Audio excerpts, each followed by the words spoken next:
भुजबळांना सर्व यंत्रणांनी दिलासा दिलेला आहे। ईडीपासून सर्वांनी भाजप कोणत्या तोंडानं फाईल उघडणार असं राऊत म्हणतात। भाजपकडे सत्ता असल्यानं सगळीकडे भाजपासोबत असं देखील पाहायला मिळतंय। सत्ता गेली की सगळे भाजपची साथ सोडतील असं राऊत म्हणतात। छगन भुजबळ यांच्या विरोधामध्ये किती बोंबा मारल्या ती पहिली केस आहे। छगन भुजबळ 2.5 वर्ष जेलमध्ये राहिले, आमच्यासारखे लोकही राहिले, पण आज भुजबळच्या सर्व प्रकरणामध्ये ईडीपासून EOW पर्यंत त्यांना निर्दोष असल्याचा निकाल दिला।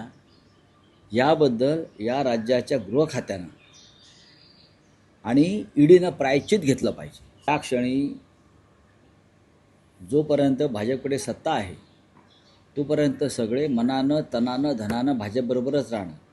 ज्या क्षणी ही सत्ता पालट होईल त्या क्षणी ही मनं बदलतील आणि मग मनानं तनानं धनानं ते आमच्याबरोबर असतात। राज्यात गुलामांचा बाजार भरलाय।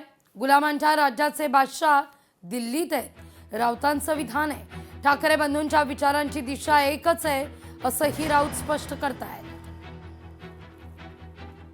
इथे गुलामांचा बाजार भरलेला आहे हे आम्ही रोज सांगतो। म्हणून काही माणसाच्या मताला, विचारांना आणि जगण्याला काही किंमतच ठेवली नाही। सर्व काही पैशानं, तोही भ्रष्ट पैसा तोलला जातो। म्हणजे भारतीय जनता पक्षाचे जे मांडलिक राजे आहेत एकनाथ शिंदेसारखे, ते सुद्धा स्वतःला या राज्याचे बादशाह समजून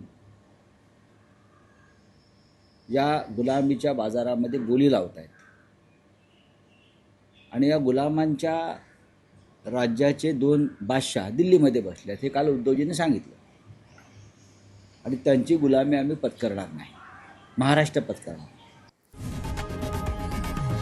लोकशाही मराठी ऐका, पहा, जागरूक रहा।